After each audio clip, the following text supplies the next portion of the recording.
কিন্তু এইখানে যে আক্রমণটা হয়েছে, যে মাত্রা আমি বলবো না ছোট মাত্রারই বা হবে কেন, এটা কোনোভাবেই গ্রহণযোগ্য না। এটা অবশ্যই শাস্তির মুখোমুখি হবে এবং প্রশাসনের যদি কোনো গাফিলতি থাকে তাহলে প্রশাসনের বিরুদ্ধে ব্যবস্থা নেওয়া হবে।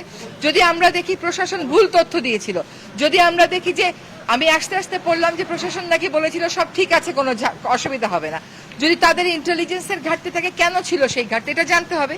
তখন তাদেরকেও শাস্তির মুখোমুখি করা হবে, তাদের বিরুদ্ধে প্রশাসনিক ব্যবস্থা গ্রহণ করা হবে।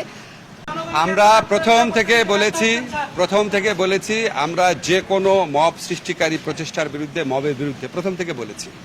এখন আপনাদেরকে আমাদের পরিবেশ উপদেষ্টা বলেছে আমরা যেই পুলিশ নিয়ে কাজ শুরু করেছি সেই পুলিশ হচ্ছে আওয়ামী লীগ 15 বছর যাবৎ নিজের দলীয় লোক নিয়োগ দিয়ে ধীরে ধীরে এই পুলিশটাকে গড়ে তুলেছে।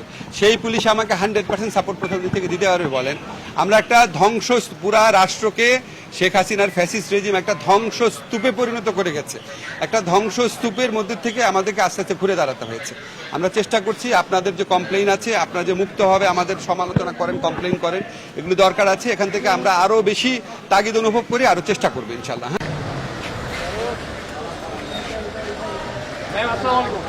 হামলা কেন?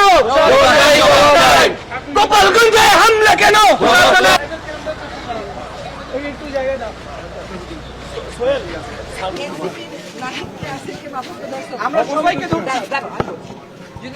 সবাই একমত হতে পারে এরকম একটা কাজ আমরা করে দিয়েছি। এখন সকল পার্টিকে আর কত সাধারণ জনগণ, এইটা শোনো, তুমি যে প্রশ্নটা করলা সনদের জন্য,